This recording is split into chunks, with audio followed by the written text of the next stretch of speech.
Күлдәрді көріп тұрып, бұрылмауға Бекеннің дәті бармады. Қанша дегенмен қыз күндегі ғашығы ғой. Ол да сонадайдан байқап, сақтықпен жан-жағына жалтақтап қарап үлгерді. Жолыққанына қуаныштылығын жасырып жатпай, жымиып амандасты. Жымиғанда оң жақ бетінің үйреншікті шұқыры түбіне сорылып бара жатқан иірім судай лып пайда болды да жылдам жоғалып кетті. Бұрын мұны көргенде көзі күлім қағып, қабағын бір көтеріп, бір түсіріп, езуін әрзер жиып, ернін қымтыра қоятын. Сол қылығымен әлі айнымай бұрынғысынан толған, бөкселенген әдемі қара торы әйел алдына кеп тұрғанда Бекеннің тұла бойы шымырлап қоя берді. Амансың ба, келіншек? Келуіңмен. Бекен келіншек дегенді әдей еркелетіп айтты. Қыз күніңде сүйгенсің, енді қалайсың дегендей астар барды. Жаны ашығаны ма, әлде әлі жақсы көретін аңғартқаны ма? Жүдеусің ғой, деді бетіне Күлдар бір сәт тоқтала қарап. Мейрамға келіп бедің? Енді қанша боласың? Ертең қайтам, өзіңше. Бір айдай болды осындам. Күйеуің деме? Жоқ, жалғыз өзім. Неге? Болдыр бір күдік ойлап, соны анықтағандай сыр берер меді? Күлдардың бетіне көзінің астымен сырғи қарады. Ол ұзақ әңгіме. Күдігің дұрыс дегендей көзі жыпылық етті. Маған айтуға бола ма? Білгің келсе, кешке баяғы жерге кел. Жарайды. Күлдар өзі келе жатқан дүкенге, Бекен өзі бара жатқан төменге бет алды. Күлдардың күйеуден қайтып келгенін Бекен айтпай-ақ түсінді. Тек онда менің кінәм жоқ Бекен дегенді тіксіне ойлады. Кім біледі, бар болса бар шығар, бірақ күйеуі соның бәрін біліп үйленбеп Бекен. 2 жыл жұмыс істемегенді оқуға қабылдамайтын заң шығып, 10-шыны бітіргеннен кейін Бекен 2 жыл қамыс зауытта істеді. Зауыт Жаркенттің астында, Өсек өзенінің ілеге қияр шығыс бетіндетін. Ақжазықпен екі арасы шамамен 35 шақырым. Дәл осындай жазғытұрым шақ еді. Кенже деген жолдасы екеуі зауыттан шығып, Көкталдан бері жаяулап түсе ауа Ақжазыққа жеткен. Ауылдың шығыс жақ шетінде бұлар келіп жаңа іліккенде, сол арада моншаның түбіндегі құбыр құдықтан Күлдар суалып жатыр екен. Мен жүре берейін, өзің оңаша сөйлес, деді де Күлдармен алыстан амандасып, кенже қайрылмастан тіке тартты.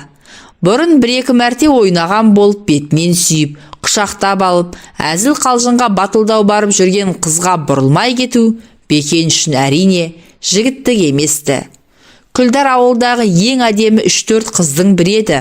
Жұқа жаққан бояудай бет қызылы, қысы жазы өзгермейтін адам бұл ауылда жалғыз осы Күлдар. Күлсе оң жақ бетінде оймақтай шұқыр пайда болады. Әр өзгеше сүйкімді. Қыздың қылығымен мүлдем кетәрі еместігін аңғарғандай болып, Бекен одан дәме үзбейтін. Бүгін көзіне қыз айрықша құлпырып көрінді. Кешке клубта бірдеме бар мекен, деді қызға көмейін сол сұраумен аңғартып. Білмеймін, бүгін үйден шыққан жоқпын. Бар болса, жоқ болса да барайықшы. Жоқ болса неменесіне барамыз? Біраз қыдырып қайтамыз. Мен ауылды сағындым, шынында. Ауылды ғана ма? Ауылды сағындыратын сен емессің бе? Қарашы, құбыла қалуын. Бас салып, сүйіп алғым келіп тұр.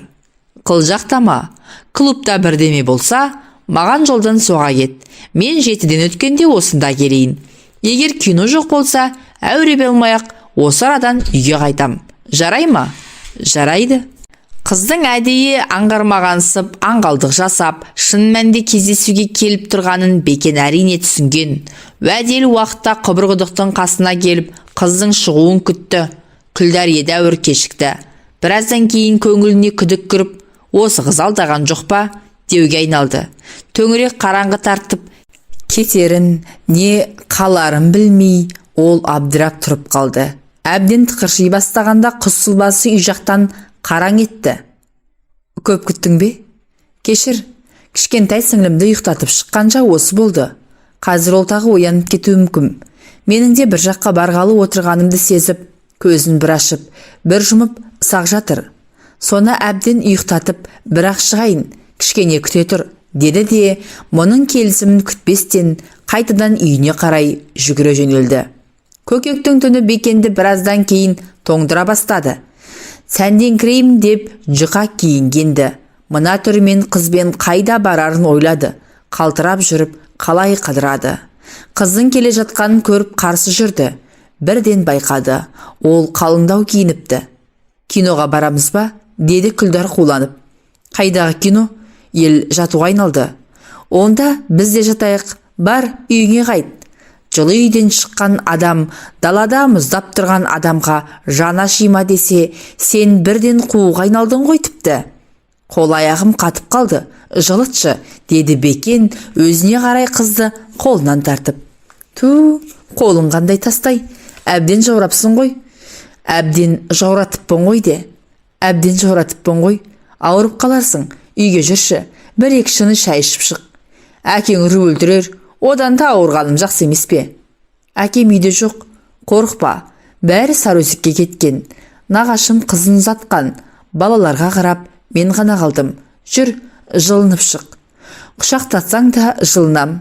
Күлдар тартына құшақтатқан, бұлқына тұрып сүйгізгенді.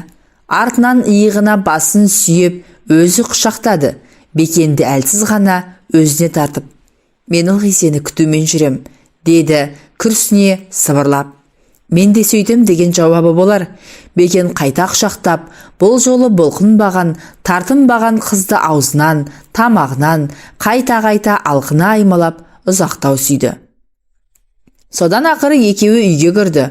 Қоржын тамның бір шетінде үйелмелі-сүйелмелі екі інісі мен бір-екі жасар сіңлісі тәтті ұйықтап жатыр екен. Екеуі қарсы бөлмеге барып, текемет үстіндегі көрпеге отырысты. Күлдар ортаңғы үйге от жағып, шай ысытты. Жер дастархан жайды. Жаңа үйленген ерлі-зайыптыларша бір-біріне жымыңдай қарап, жарасты ынтығыс пен шай ішті. Біреу кіріп келеме деп қорқып отырғанымыз болмаса, ерлі-зайыптылар сияқтымыз, деді Бекен. Ұқсастықты дәл тауып, ұмтыла келіп, көрпенің шетіне отырған Күлдарды еркелете бауырына тартты. Ылғи өстіп саған шай құйып беріп отырсам, арманым болмас еді, деді жымиып, күрсініп. Оған Бекен онша мән берген жоқ. Бұл әрекетіміз үйленуге ұласа ма, жоқ па деген қыздың заңды күдігі ғана ұқты. Осында текеметтің үстінде төсек салып берші. Таң ата тұрып кетейін, деді еркелеп. Салып берейін, дастарханды жинайын ба? Жина дегенді білдіріп, Бекен үн-түнсіз бетін сипады. Ыдыс-аяқты ортаңғы үйге алып кетті де, қайта кіріп, Күлдар үн-түнсіз төрдің бір шетіне төсек сала бастады. Ал, жата бер, деді жамылғы көрпені төсектің үстіне тастай беріп. Өзі үйден шығып кеткен кісіше босағаға барып шам өшіргішті шырт еткізді. Бекен ашып барып қызды ұстай алды. Кетпе, қасыма жат. Екеуі құшақтасқан қалпы төсекке ұмар-жұмар қылады. Бекенге Күлдар өстіп өз еркімен берілген. Арада 20 шақты күн өткеннен кейін қамыс сауыттан қайта бір келген Бекен Күлдардың күйеуге тиіп кеткенін естіп аң-таң болған да қалған. Күйеуі сол әке-шешесі тойға кеткен Сарыөзек жақтан көрінеді. Бұл қызды содан кейін көріп отырғаны бүгін. Құбырғыдықтың басында Күлдар бүгін көп күткізбеді. Тағы мұздап қалған жоқсың ба? Деді келе Бекеннің қолын ұстап көріп. Мұздадым, үйіңе апарып шай берші. Саған өйтіп шай құйып беріп отыруға Құдай маған жазбады ғой, деді даусы кенет дірілдеп. Сол түні де дәл осы сияқты бір сөзді айтып еді, Бекеннің есіне сол түсті. Бірақ одан еш түйін шығара алмады. Сондағы ойын тағы да қайталағаны шығар, деді де қойды. Жүрші, үйден аулағырақ кетейік. Жаңа туған мамырдың түні денені жеңіл ғана тітіркендіреді. Көк қалың, ызыңдаған маса әбден мазан алады. Жас шыға тіпті шыдатпас. Күлдардікі шеткүй болғасын, екеуі ауыл сыртына бір ұзап барып оралды. Бір-бірінің хал жағдайын білісті. Күлдарды әке-шешесі зорлап ұзатыпты. Күйеуі біреудің жалғыз баласы екен. Әдегеннен-ақ екеуінің тұзы жараспапты. Ішіп алса болды, ұрады екен, және 2 күннің бірінде ішеді екен. Тағатын бар кінәсі, сен маған қыз болып келген жоқсың, менен басқа байың бар деп боқтайды екен. Ақырында шыдай алмай, жақында үйіне қайтып келіпті. Әке-шешесі қайтадан бар, ішкенін қоятын болыпты дейтін көрінеді. Артынан кешірім сұрап ата емес келіп қайтыпты. Бұл бармаймын деп қайтарып жіберіпті. Бұл сырды естігенде Бекеннің өне бойы мұздап қоя берді. Шынын айтқанда, ол қазір Күлдәрді ұмытуға айналған. Ендігі балалы шағалы болып, ол да мені ұмытты деп ойлаған. Бекен келіншекті құшақтай, қолтықтап, жолдан аулақ, шеткі үйлердің қорығы жаққа алып кетті. Ішкі ойы көзден таса жерге бару. Әлтаяғаның беделігіне кіріп отырайық, деді өзі солай бұрыла беріп. Келіншектің қоршауынан қалай өтем деген қарсы болғандық еді. Мен көтеріп алам. Қыз күнімде көтеріп көрген жоқсың, енді көтергеніңнің не керегі? Кіндік тұсынан сәл жоғарылау келетін соқпатамның үстіне секіріп шығып, Бекен Күлдәрді қолынан тартты. Сонан соң секіріп түсіп, құшағын жайып, қағып алды. Бітік өскен қалың беденің ортасын аяғымен таптап отырып орын жасады. Шибарт күртесін шешіп, тапталған шөптің үстіне төседі. Өзі күрткінің шетін баса отырды да, кел, деді Күлдәрге жанынан орын көрсетіп. Келіншек сақтана жан-жағына қарады. Отырғаннан кейін не боларын болжады білем. Әуелі тізерлеп, сонан соң қолын тіреп, жігітке сүйкене отырып жатып. Маса талайды ғой, деді еркелей күліп. Мені жамылып жата қалсаң таламайды. Кетші. Бекенді келіншек иығымен итерді. Келші дедің бе? Жігіт